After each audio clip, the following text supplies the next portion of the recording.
digital disruption is happening in every single industry without any exception. Be part of the transformation. More control, more security, more visibility. It's really exciting to see all of these ideas being exchanged in one place. It's been a great experience. I love being at Box. Every year it just gets cooler and cooler, it gets bigger and bigger. They're fundamentally changing the fabric and culture of society. To be able to do that, you have to invent yourself into this market. Companies like GE, Coca-Cola, legal. I'm going to go into Uber, three different Tiger things: history of the company and some stats, what we do, and talk a bit about Box. So let's first talk about the practice of the future. In the past, physicians used to be able to get up from their desk or from wherever they were and literally see the patient and interact with that patient, giving that patient all of their attention. Looking now at the way that things are set up in the industry, there are lots of disparate systems separated completely. The data is essentially siloed, where you can't transfer medical information from one silo to another. A lot of the healthcare industry is also driven by fax. So physicians are inundated with paper, lots of paper. What a physician really needs to do is focus on a patient with the allotted amount of time that they have. So physicians are quite confused with electronic medical records, with paper, with these disparate systems. I'll give you one example: a cow. Not this type of cow, this type of cow. A computer on wheels. A computer on wheels is something that a lot of physicians use in these large facilities. What it does is it locks the physician down so they can't actually go room to room or go out of the hospital and look at medical information when they need it. So a lot of the time they're pulling up information when the patient is in front of them. What we're looking to do is take the physician and create a mobile experience for them. Here's an actual example from one of our customers, evofoot.com. This physician is actually using an iPad and they're able to walk from room to room with an iPad. How do we fix this problem?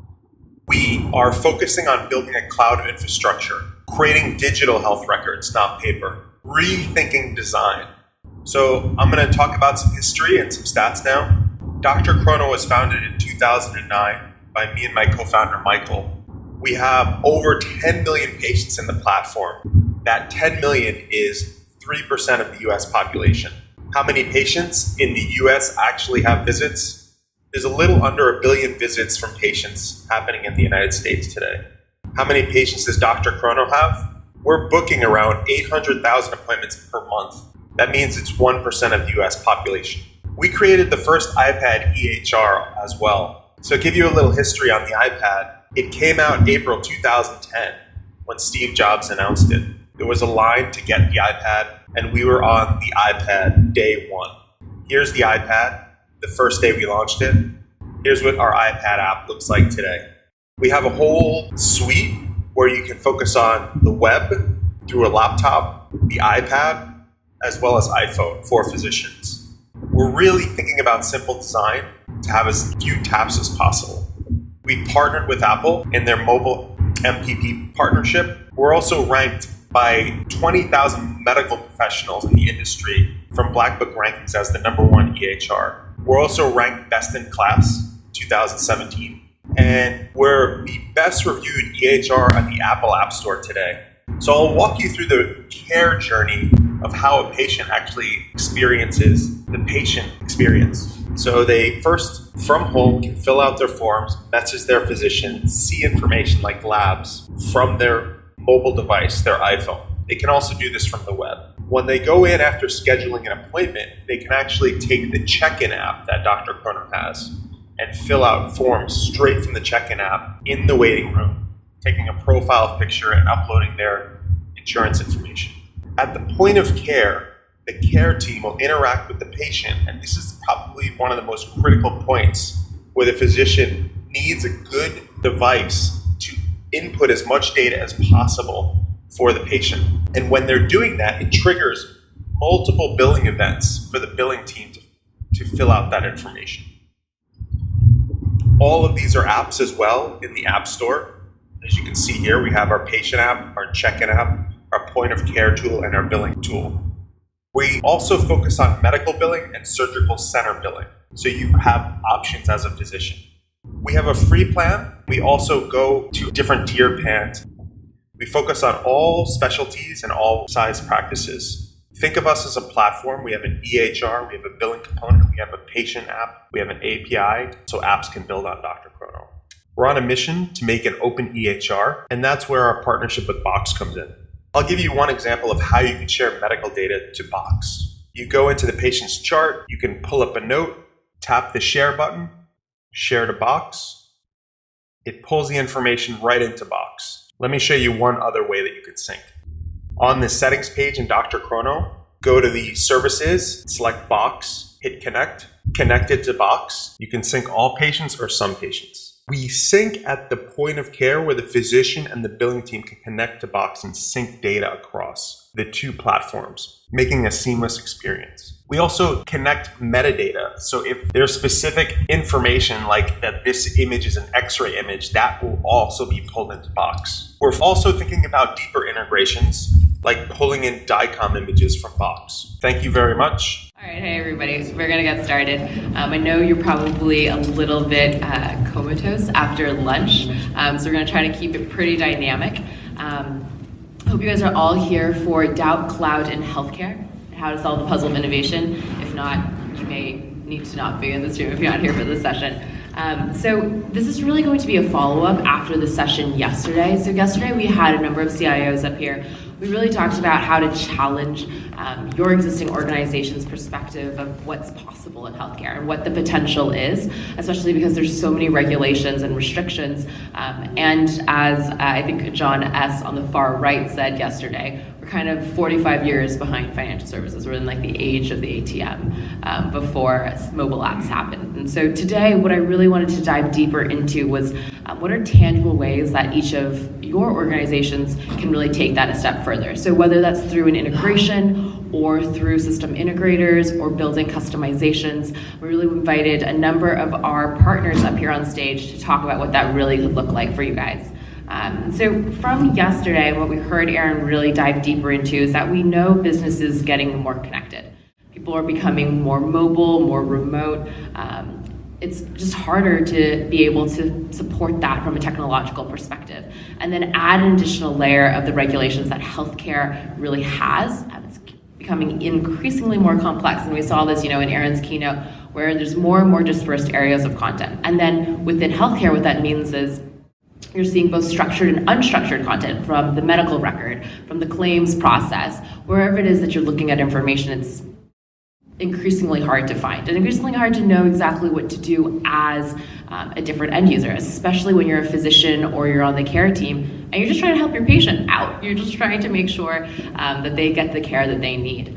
So today, that's exactly what we're going to dive into. Yesterday, we talked about the vision. Today is really going to be how can I tangibly meet that vision? How can I work in the technical stack that you have to be able to increase productivity? To be able to have those intelligent business processes that David and the two John S's yesterday talked about. Really, how can you ultimately create an engaging digital experience? Each of the guys have worked with some of our clients at Box, as well as created their own visions to be able to do that. And so I invited each of them to kind of play out different aspects of what we see in healthcare, from communications to EMR to building out different customized integrations.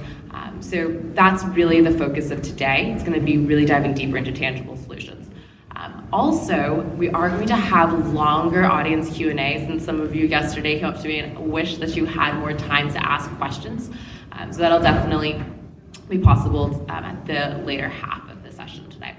So with that in mind, I'm going to introduce this lovely panel that I brought up here. It's not going to be as confusing yesterday. There's no exact same names, no two John S's this time, so hopefully it'll be simpler for everybody involved.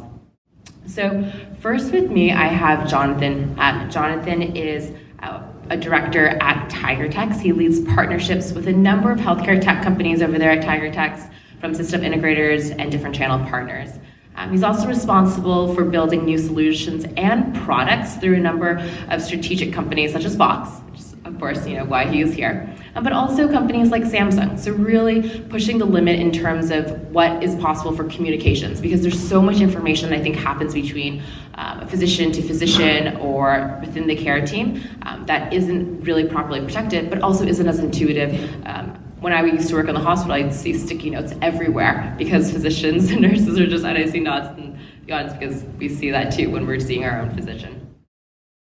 So personally, I also think that in healthcare, we don't think about the overall holistic business. Another reason I invited Jonathan onto the panel was because he really does that. He came from the tech industry, got an MBA at Wharton, and is really focused in terms of what the business plan is in healthcare, how to be able to have improved customer relationship management, and go-to-market strategy. He also is a little bit of a secret nerd, so if you enjoy talking about APIs, he really welcomes those conversations after this event.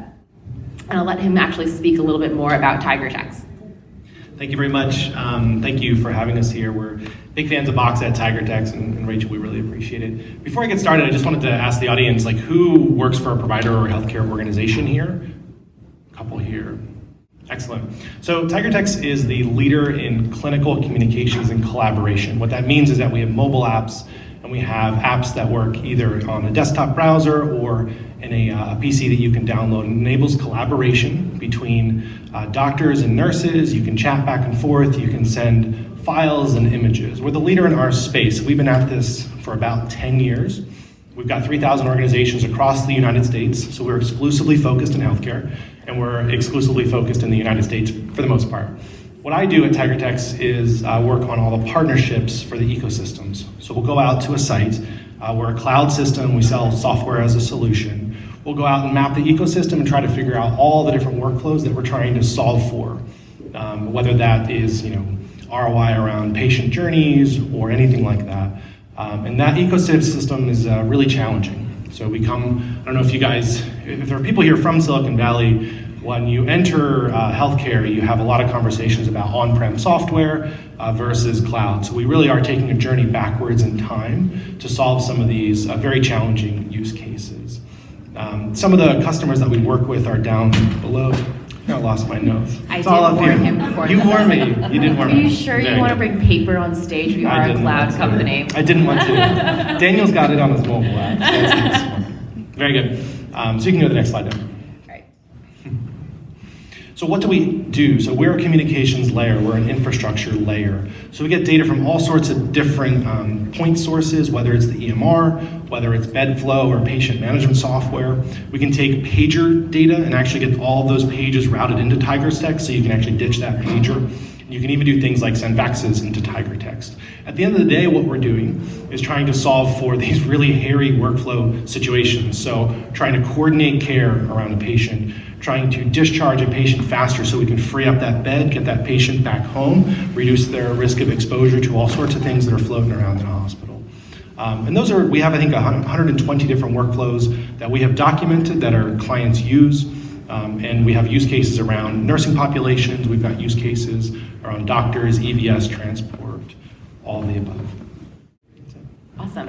And I think one thing that we often forget when you're thinking about communication is that there's a lot of content associated with that. And it's content that's also regulated. And so being able to do that from a secure platform is really where the partnership with TigerText arose. And so when you're thinking about this overall healthcare approach, what happens in healthcare, what happens in a provider or a payer, you'd be remiss if you didn't think about the medical record. And that's really why I brought Daniel onto this panel. I think that they really have come up as a differentiator when you're thinking about EMRs. If you were at the session yesterday, you heard me introduce myself, which I decided not to do today. But I used to actually work for a major EMR company. And it's hard because everything is so structured. It's highly regulated, and there's so much information that's necessary, especially when I was working with my different providers. And I think that Daniel really changed that with drchrono. He is the co-founder and CEO of drchrono, but his focus has been in the tech space since 2001 as a software engineer, designer, and entrepreneur, of course. His mission has been to make healthcare simple, bringing innovation to healthcare, and in April 2010, that's why he launched drchrono, which was the first iPad EMR. And now, 7 years later, it's expanded beyond just that EMR platform to be available for thousands of physicians and over 10 million patients. I don't see too many boxers in the audience, but I didn't tell you this, Daniel, but I actually was very interested in drchrono. I almost applied after I left my last position before I moved to Box. But now instead I get to interview and grill you about drchrono instead, so maybe it's evened out. One more thing about Daniel is that Health Science Degree actually voted him as one of the most highly influential healthcare entrepreneurs. And for all of those in the room that maybe have your own healthcare company or are thinking about starting your own healthcare company, he actually is a startup school advisor at Y Combinator as well. So that's something that we'll be highlighting today if you want to talk to him afterwards. So I'm going to let Daniel actually introduce drchrono. Sure. How many people here know what an electronic health record is? Everyone in the room. That's good. We're in the right audience. So drchrono, I think it speaks for itself since everybody raised their hand. drchrono is a medical records platform for physicians, for staff, for patients. I would say there's a lot of EHRs out there that adversely hurt the patient-doctor experience. And what we're trying to do is create a better experience for physicians where they can interact with their patients. There are a lot of physicians, so say you're a patient, a lot of them are furiously typing, or they hire a medical assistant who comes in and sits there and types for the physician. We're trying to remove all of that, allowing the physician to interact with the patient face to face. So drchrono, that's what we do, and there's a lot of custom configuration that we do on our end. And I think Rachel had mentioned some things here. We have over 25 million patient appointments booked in drchrono.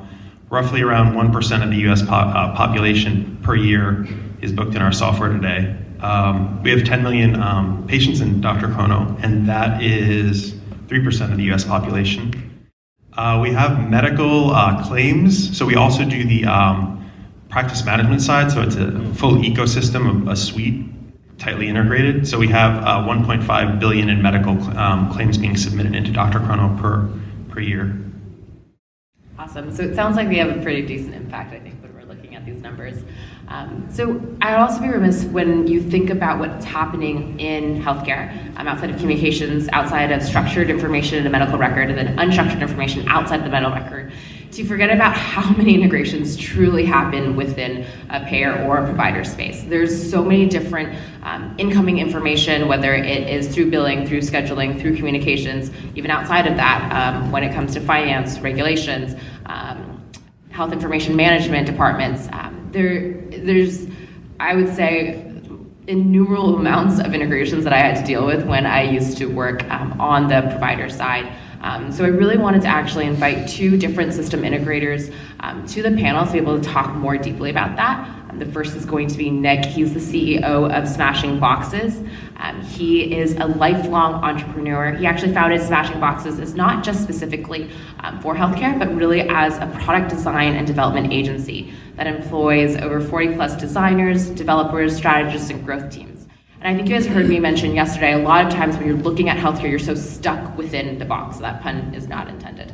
But really because you're so used to what you see on a day-to-day basis. You're used to the physicians, you're used to the EMRs, you're used to the hundreds and hundreds of integrations they have to build. And a lot of times we may lose sight of the fact that it's not as intuitive to the care team. How well are we thinking about the overall care continuum? And I think what's interesting about Smashing Boxes, as well as with YML, which I'll introduce Raina in a couple moments, is that they aren't so focused in just healthcare. They're looking across other regulated industries and seeing what other regulated industries are doing, especially because they oftentimes are thinking outside of the box, and they can bring those best practices over into healthcare.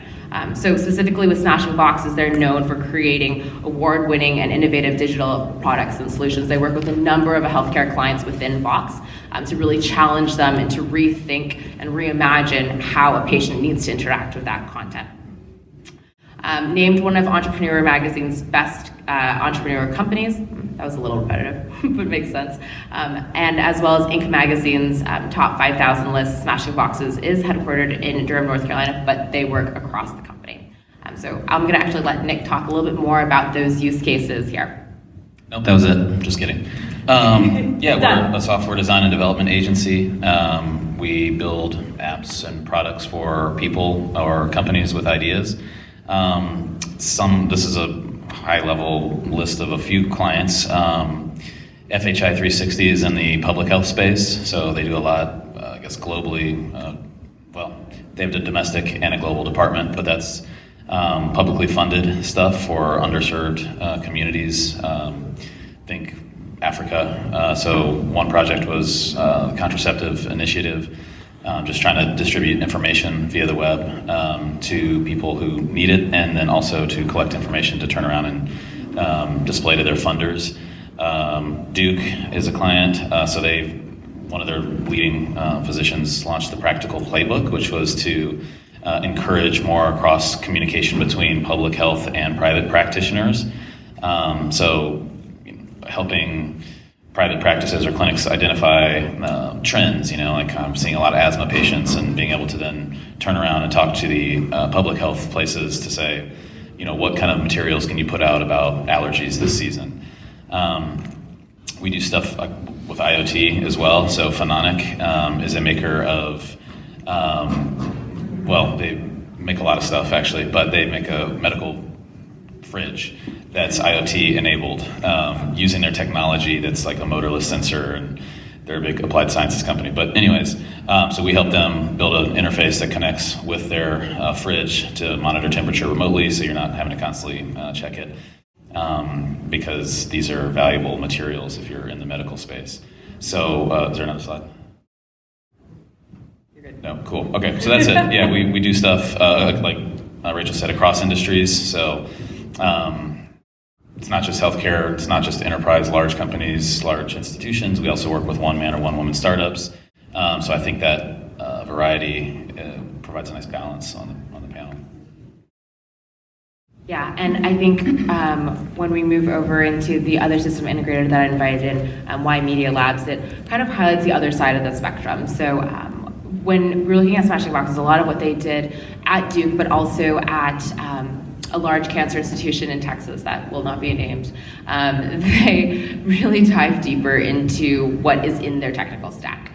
Versus when I think we're looking at YML, they're looking across, they're looking at overall design, increasing intuitive user experience, and with me from YML I have Raina, who is the Director of Strategy, and she comes with 10 years of experience across product development, business strategy, people management. She's worked with Apple, Hospital Corporation of America, also known as HCA, Dolby, First Republic Bank, to really unlock that business potential through product innovation. And that same theme that we've been discussing across this conference about how to really look at how your content is flowing and make it more intelligent. How can I improve on what's going on and what my users are doing? So as an active member of the tech community, Raina is passionate about redefining consumer experiences that also leverage the best next-gen technology, very much encompassing what Aaron was referencing yesterday, that we can either let tech slow us down, or we can actually empower and motivate and make these workflows more efficient.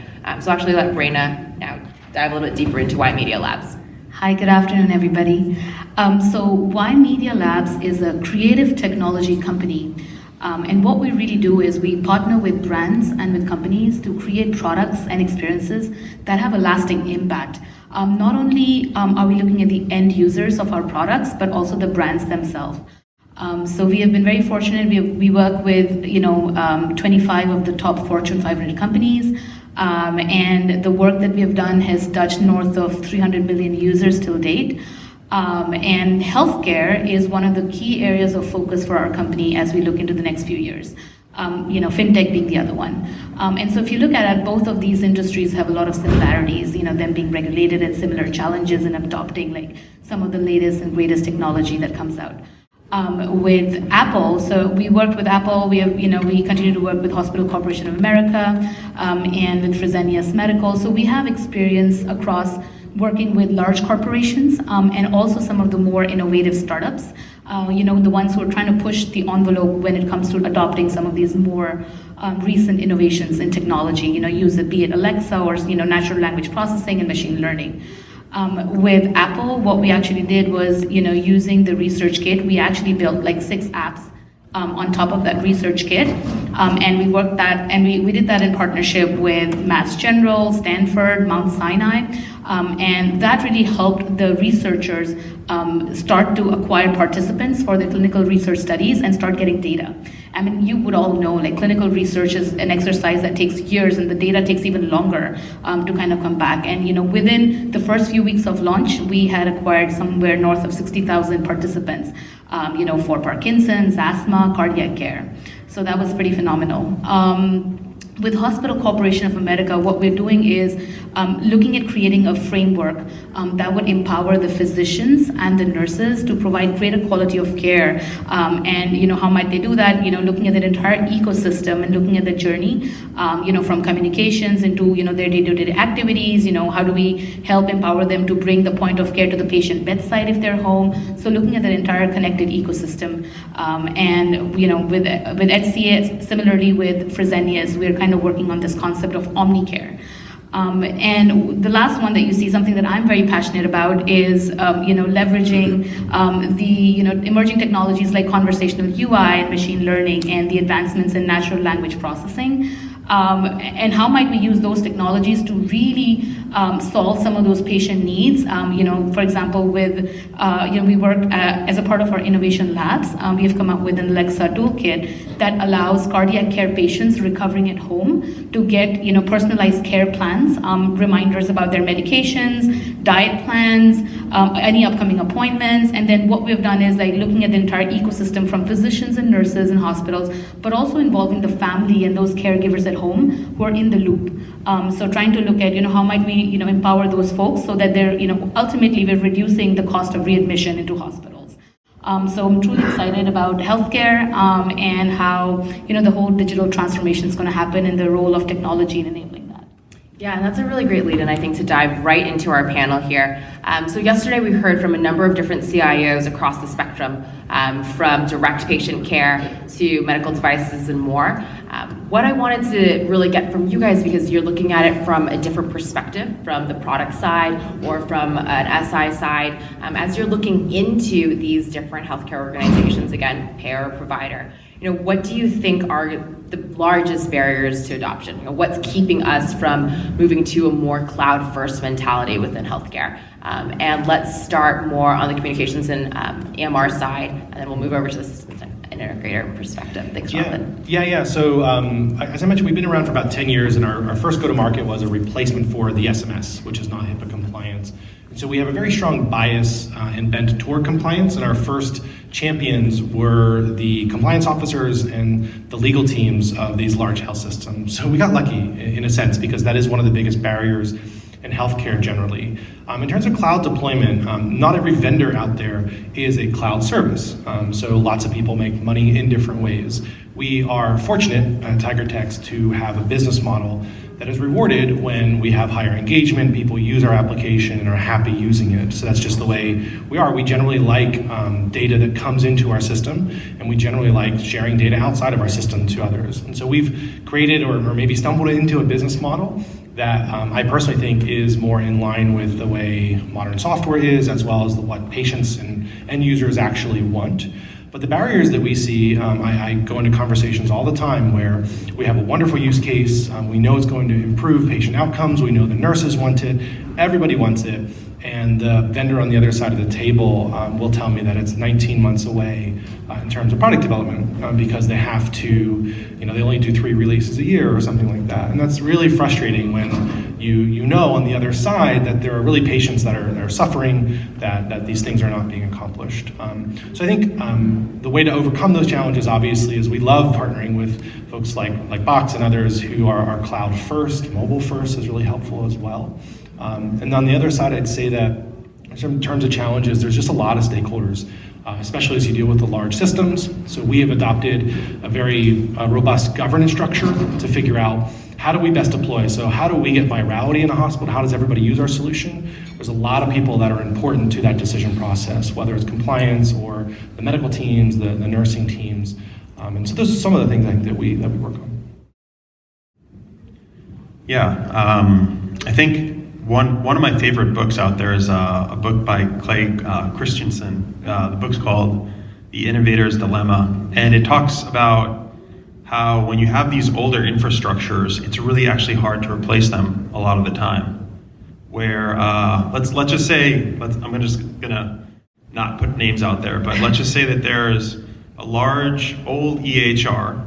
You guys can, in your head, you can imagine which one you're ever thinking of, and a hospital paid $50 million for that EHR. And it's not just the software, it's the hardware in the basement, it's the servers, it's the networking, it's the infrastructure in the hospital's basement. What's going to justify the cost of removing that? But at the same time, if you look at those companies that are out there, they're bumping up against huge challenges. They're not cloud-based, but they're bumping up against challenges where each installation is slightly different than another installation. So when you want to deploy new software, you come up against these huge challenges where one installation in California is not going to be like an installation in Michigan, which is not going to be like an installation in New York, which is not going to be like an installation in Florida. And when you move to the cloud, what Box has done, you literally are pushing that. You're pushing new code every day. Every single day, Box is making changes and fixing things and optimizing things, which is hugely advantageous over the long term. But fast forward, say 7 years from now, we're going to see what, it's hard to tell what the future is going to be, but we're going to see a lot of these older infrastructures possibly struggle. And moving to the cloud might actually make a lot more sense. So if these older infrastructures don't do that, what's going to happen? I had a real conversation with a developer at one of these companies, and this company is killing it, making tons of money, hand over fist. But I asked the developer this one question. I said, how often do you push updates? And he said, once a year. Innovation is happening so fast now that the code needs to get deployed quicker than once a year. I think that's a good point. And I wanted to jump in before we get to Nick and Raina, because I think what we just heard is that both TigerText and drchrono are really good examples, I think, of new healthcare tech that's come up in the last decade. Because there was this huge need when we were looking at these slower, more static EMR systems or slower communication platforms or lack of communication platforms, where it's driven this hole and gap that drchrono, TigerText, as well as many others have come and filled. But still, there is a delay, right? A healthcare organization, a large hospital system, it's going to be struggling for them to decide, hey, I already invested $50 billion in this. It's hard for me to be able to want to bring these new technologies into my existing stack. And so I think Nick and Raina actually are coming from an area where they would be able to help and benefit from that, how they'd be able to customize and fit whatever you may be thinking of in your innovative system. So I'll let Nick then kind of dive in deeper about what he's seen be done. Yeah. I think one thing right now across the healthcare space, it feels like it's like slowing down in order to go fast. So I feel like there was a time when it was a little bit more open, and clinicians and doctors were able to fly through these pilots and bring in something to test it out, and it was kind of accepted. And now there's more kind of bringing it in-house. Duke is one of our clients, and they're really struggling with, do we do the cloud and allow that, or is everything on-prem on our own server farm? And now you're centralizing your access point of where you can enter their data system. And if you're someone who's trying to innovate on the inside and you're coming to us to say, how can we build this product? Well, we're kind of bottlenecked. So that's kind of sad. And the other is Epic. I don't know if we can't say that or not, but it's so big, and it's we have another client, Oshner, who does a lot around innovation, really pushing the envelope. They're out of New Orleans, and all the apps that we build are literally just integrate with Epic. So to me, I'm kind of thinking that's dangerous.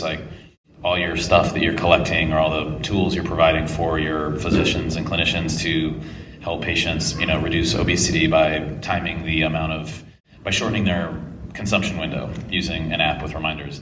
That's just going to live in Epic, and so that just feels like a little bit of a risk going forward. And then the last thing, to Daniel's point, which is well said, was when you're doing all these one-off installs, nothing is standardized. So therefore, it's hard to build any solution that's going to be able to plug into a standard system. So, Jonathan's favorite word, APIs. You can't build an app that's going to plug into some API. There's not a common set of endpoints. It's just, so that makes a business risk. If you're trying to do a startup that's going to talk with data on the hospital side, because you're going to basically have to build 1,000 different products and then update them, every day. That's, you're going to spend your whole year like doing one-off updates. So I think that's kind of it. Having a large amount of the data siloed on site, the kind of desire to start pulling everything in, and the lack of standardization across kind of these data sets. Thank you. Yeah, I couldn't agree with all the co-panelists here. Ourselves, we've gone through that experience wherein when we work with some of the large corporations who have these legacy systems, it's like, imagine there's a giant boulder in your living room, and your job is to plug the holes, and there's literally no APIs that are going to talk to them. And so it's a really big challenge. And I think what's happening, I want to add to what everybody's been saying, is the rate at which technology is changing, that has heightened the expectations that consumers have. And these consumers are physicians, these consumers are nurses, they're patients. And what they're expecting is, on-demand economy, sort of like the best in breed. And so to service all of that, with the best experiences and given these systems, it's like a big challenge. And so where we see a lot of work is looking at a lot of the non-clinical workflows and starting from there, and maybe starting off there because that's, does not maybe contain PHI data, and that's lesser for these folks to think of as a risk. So using that as a way and using an example to kind of leapfrog this evolution with them. But yeah, with the cloud computing coming, with security becoming better on the cloud, with performance becoming better, we see now a lesser resistance. So I think that's working in our favor. Yeah, I'd layer on just two things. Jenny made a really good point around the balkanization of deployments. And so there's all these different systems out there that don't have like a platform around them. Underneath that, or maybe adjacent to that, there's a human at that site, or 2 or 3 humans, who know that documentation, and that documentation is probably not accessible publicly. So we as vendors, or if you are the IT manager, you have to find the person who wrote that 8 years ago, and maybe they don't even live near you, to identify what that solution is and how it was created. Versus in the cloud, you can just send a developer to a website. And this is like, we're sitting here in San Francisco, I live here, but it's like, obviously, it's just obvious, but it is not obvious when you get out in the field and you talk to systems. And so there's a human element that you have to find the humans, and you have to persuade them to help you. So that adds a lot of deal friction or deployment friction. And then on the other side, if you're involved at all in the mobile space, there's new vulnerabilities all the time. So Apple is pushing out updates, Android's pushing out updates, and on a mobile provider, you have to look at that stuff, you have to look at the vulnerabilities, and you have to adapt your apps to that. You have to follow them really closely, and you have to force your customers to be upgrading, and that happens continuously. There's no such thing as quarterly updates or anything. It's continuous. Yeah, and I think let's take a pause on that, because I heard a lot of really powerful themes that each of you guys talked about, whether from an SI perspective or from a direct product perspective. There's almost this idea of this crawl, walk, then run mentality. Whether it's starting initially with non-PHI information to at least make that improvement for information that's less regulated, and then moving towards a more powerful digital transformation journey. But I think what happens a lot of times along that path is it gets more and more complicated with the more regulated information that you see. So as you guys look at that and you look at your clients, what do you think would be the tangible challenges that you would make to your clients? For example, Nick, you mentioned we're building all these silo apps that are very specific just in Epic. How are we broadening that perspective? How can people more easily access that information? I don't know if whoever wants to take the first bat at it. Sure. Since I called Nick out. Yeah, I feel like we try to encourage our clients to think about like a middleware layer of data that now can collect and consume information from whatever product they're trying to launch and to innovate, and that can talk back and forth to their EHR, or EMR. So instead of like building something like right on top of EHR, we want to try to get them to start thinking about how do they have something that's separate and in the middle that's going to be more flexible. Mm-hmm. So then that can be cloud-based. You can do more with it. It's going to allow them to scale, because with our clients, it's not always just for their system. They want to actually launch something that might be innovative across the whole healthcare spectrum for many clinics to use or many physicians to use. So if we can kind of start to decouple it and make it more service-oriented, like API web services, then it's going to allow them more flexibility to scale something beyond just their institution. Yeah, and I know both Jonathan and Daniel, when you guys were looking at your products, you wanted to make sure that it was really easily accessible. Can you talk about some of the ways that you've seen your APIs be used, or easier ways where you've seen whether it's content being ingested or physicians to be able to improve their workflows? Sure.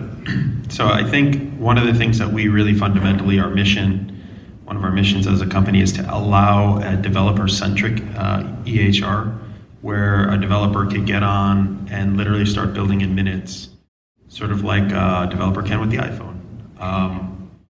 So I'll give you a couple of examples. One is a partner of ours called Health Gorilla. They partnered with drchrono.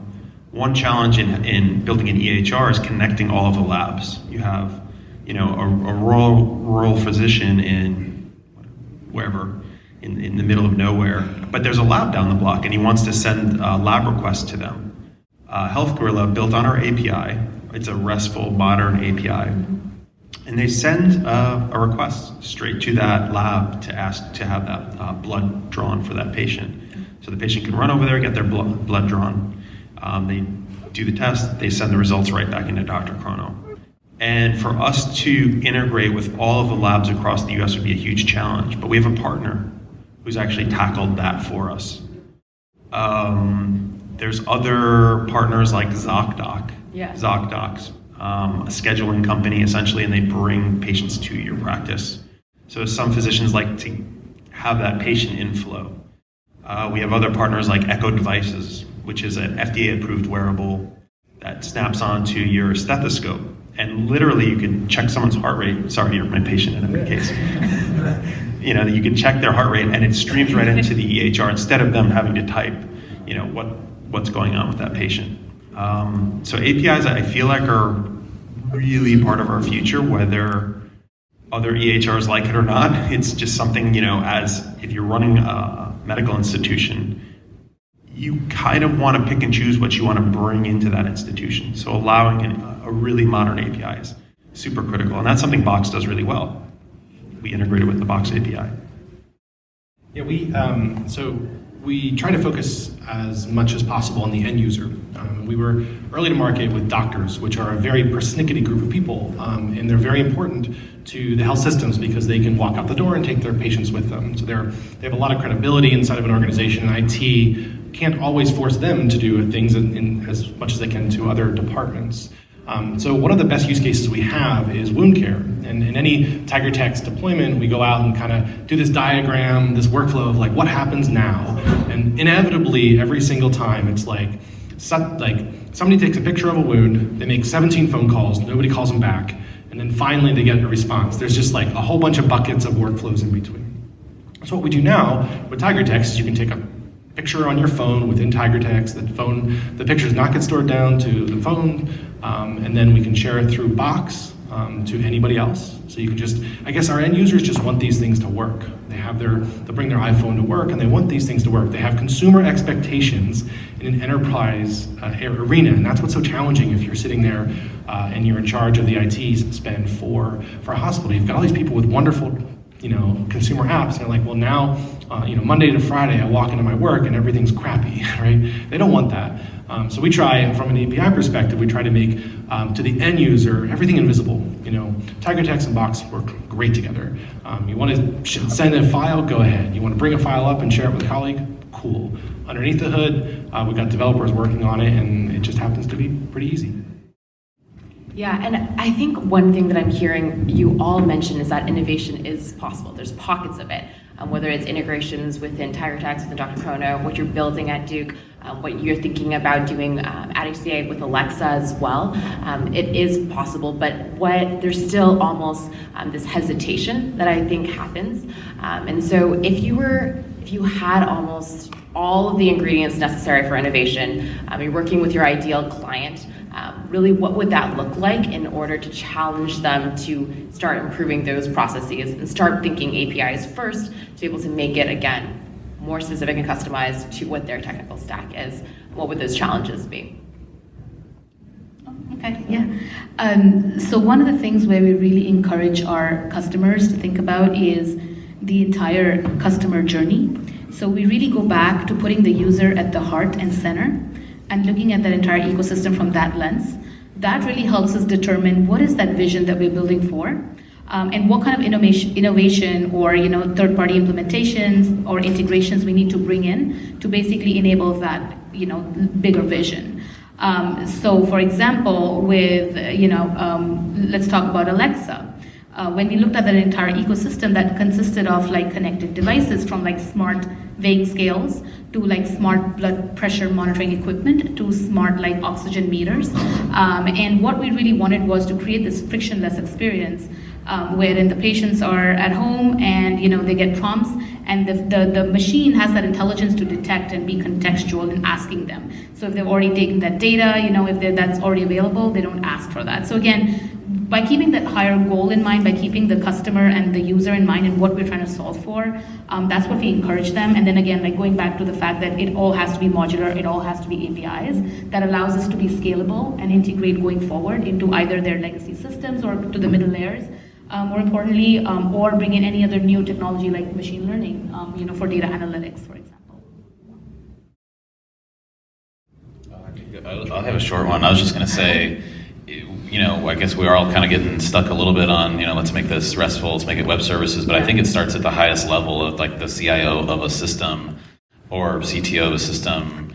Really, in my mind, it's about having a mindset shift to go from defense to offense. So if you want to see encourage innovation, which is going to get you the best people, you have to have an offense mindset. Now, don't get corrupted and have everything just leak out there and be exposed to a ton of liability. But how do you go from we're closing in and so that we don't have a mistake to let's do what we can to prep ourselves to encourage innovation with an offensive mindset.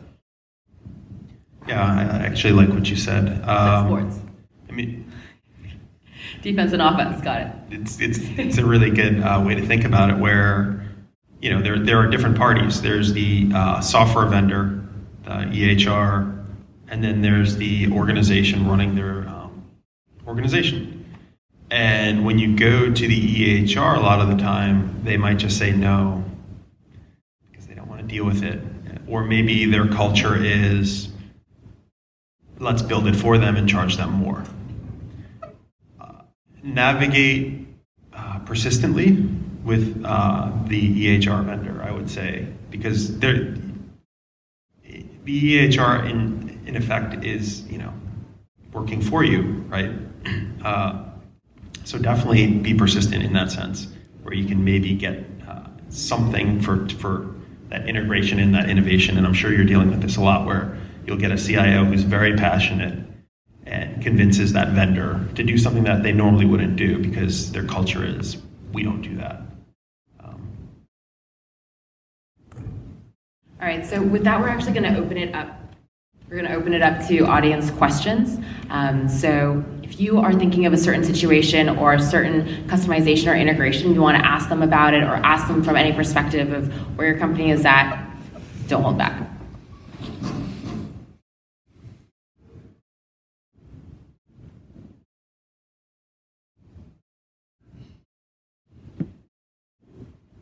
We can keep this awkward pause for a while.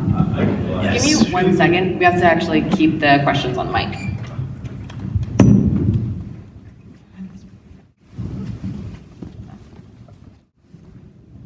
So that's great, innovative work you've all done. Quick question for Raina. You mentioned the app that you built for doctors, and they were trying to get patients into their clinical research studies. Can you talk more about that and how that worked out? Was it a specific app based on the type of patients that they were looking for? And if you could just talk about that, that'd be great. Yeah. So that engagement was with Apple, and they had come up with the whole concept of a research kit. It was an open source framework, and what they wanted to do was bring this whole concept of, basically democratizing medical research.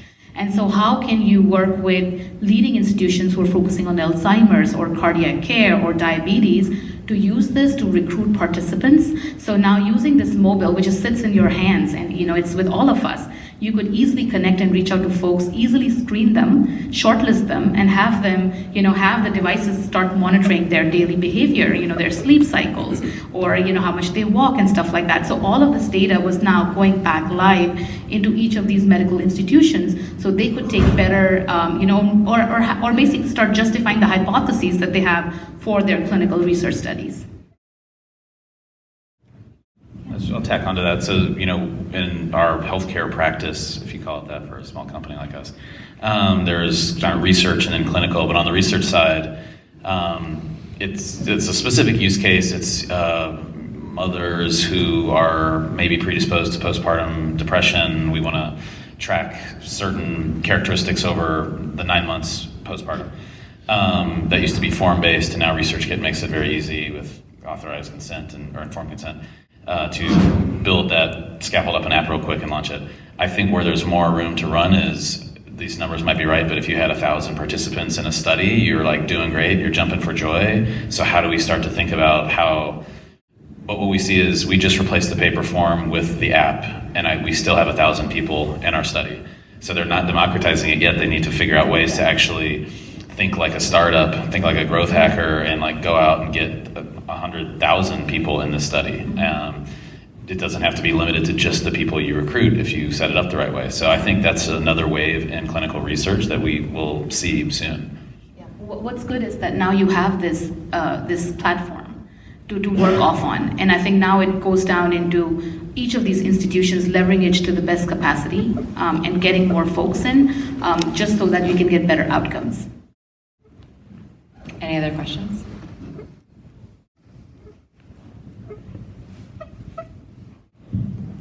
This question is for Daniel.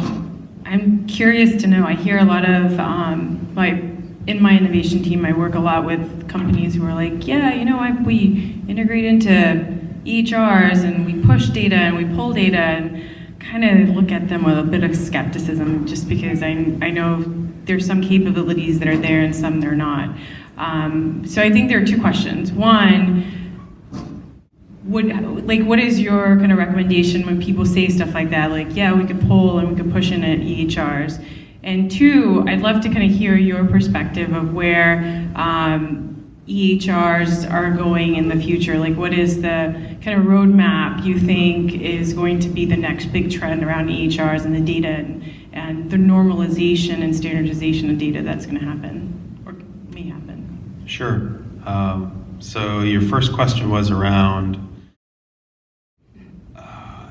we integrate with EHRs. I would say be skeptical. And they may actually be telling the truth, but they might be integrated with one installation at one hospital that may not work anywhere else. And then they would have to go out and actively ask that same vendor to make that integration happen at another hospital, which may actually be different. There is one older, it's not an API, but it's like a standard called HL7. And HL7, so I kind of think of it like this, was the de facto for many, many years. And HL7, if I send you a piece of data, like what's a good piece of data, like a glucometer reading, if I send that to you, in HL7, it may or may not have a title, so you may just have a data point, and that data point might be might be field 27. How's anybody going to know that? Because you can change it. At HL7, you can do anything you want. It's like a free-for-all, essentially. So I think when you come and talk to these vendors, just say, how many integrations have you done? Is it a cloud vendor, EHR? Because if it's a cloud EHR, it's actually fairly easy. With drchrono, when you do an integration, it connects to all of our users, and we can turn it on depending on the user like that. But if it's an install in a hospital, be extremely cautious, because one install or one version of HL7 is one version of HL7. One connection is one connection. But they're not lying, they do have an integration. Yeah. So as a vendor in the space and running into many other vendors that make these statements, I'll give you a few things that you can ask. There's a big difference between reading data from an EHR and writing data to an EHR. Huge fundamental difference. A lot of data you can get out from an EHR through HL7, or through some sort of middleware. They'll be pushing you data. It may or may not be coming from that end source directly. So ask that question. Can you read, and what can you read specifically, and what can you write back? And then document which versions of which software, and get reference points for each customers for which they've done that, because there are multiple different versions. On the right side, there are a lot of vendors that can write back into an EHR into very specific areas, like a notes tab, which is a relatively easy place to write into, but not into the direct clinical record. So a lot of the vendors will not give you access to that, or they have to go through a whole bunch of hoops to actually write back into different areas of the record. And I think the second question was, what's the future that you see for NEMR data? Doing all of that. This data model needs to be accessible, it needs to be patient-centric, and it needs to be able to be shared in real time across pretty much any variable. And that's a challenge not only for EMRs that have business models that don't align with sharing data, and they see one of their core products as a data infrastructure. It's also, to be honest, quite a challenge for providers who may not want data portability as well, because they see that as competitive risks. So there's a couple different layers to it. You probably. Yeah, that was actually really great. I do think EHRs are going to fundamentally change. It's not going to be what we think it is today. I think that there's going to be a lot more data just being collected by things around you. You mentioned Alexa. That's one device that may be able to just collect information. I think, the one partner that I mentioned up here is Echo Devices, where it literally takes all the recordings from your heart rate and just places it into the EHR. If we can do more of that, then the doctor can have that interaction more and more. And I think that there's going to be, it's not going to be one aha moment where everything changes. It's going to be incrementally year after year after year over the next several years. The medical record's going to become very easy down the road. And it's a timing thing. I don't think it's for me, I actually have a really optimistic view of the future of EHRs. That's why we're doing it, what we're doing. I think, physicians are actually going to be able to take that time with the patient, and data will be collected. And, one of the things we're doing, the iPad, we really focus on the iPad quite a bit, where how do you get data into that device when the patient is saying things so fast to you and you only have 15 minutes with that patient? If you can do that well, all of you guys have a phone on you that has no buttons anymore, right? There's effectively no buttons. You talk to somebody 20 years ago and they'd be like, you're crazy, right? But now the interface of that iPhone or that tablet device can change to whatever you want. I think, the medical record of the future is going to be very, it's going to be fun. I think it'll be really fun to see where things go. I'm wearing my medical record on my wrist. I have the personal health record for drchrono. We coined it the wearable health record, where if you have an issue, you can literally just pull up information on your wrist. I have a follow-up question for Daniel. So how do you see you talked about the future, right? What I'm curious to know is, how will AI and ML play a role in that, and how are you bringing that in early into your product? That's a really great question. We're just starting to think about AI and machine learning as a company. I think one of the things that would be interesting, and this is for Box, there's a lot of images that are placed into Box, radiology images, these sorts of things. Right now you need a radiologist to review that, and it's expensive. Radiologists are expensive, it takes their time. Imagine if we had AI that could detect abnormalities. The cost would go drastically down, so anybody could get a radiology image done for fractions of a penny, right? If we go down that route of AI. So it'd be super interesting to see the radiologist isn't even there and it just says there's something going strange because, I've reviewed billions of radiology images as an I mean, at the very least, it'll do that initial triage, so the time spent goes down considerably, and that's when you really have the physician focusing on the care and being more focused there, and looking at the data to help make better decisions. Right. I actually had a question, as in the last minute, if no one else has a question. Never mind. Go ahead, ask yours. No, we're doing first. I asked a lot of questions. I guess this is for all, since you all kind of play a different role in the space. But I think a common theme across the industry, whether you're a doctor, a nurse, a staff member, C-suite, or even the patient, that everybody seems to feel either overworked, undervalued, underappreciated, misunderstood, misguided. So along the entire process, you always just feel like you're chasing something and never going towards what you want to have accomplished. Is there kind of a vision, a goal, like 3 key buzzwords, or just something that is guiding you that you think needs to guide the industry so that ultimately like value-based care can actually be valuable? Does that make sense? Yeah. We think, as I mentioned, the workflow. So, Rachel, 25 seconds on the clock here. So, the music soon. We think of workflows, and so those phone calls versus, so we're giving time back. The gentleman yesterday who spoke from Pacific Dental Services and said the way as the IT manager, he influences people to purchase his solutions by saying, I'm going to give you 15 minutes back. Right. And that's what everybody's asking for. And I think that's a really useful concept. So how can I make your busy life a little less busier? How can I solve something, interrupt something? And then also, how do I change the way you think about these things so it's not scary that we're doing this?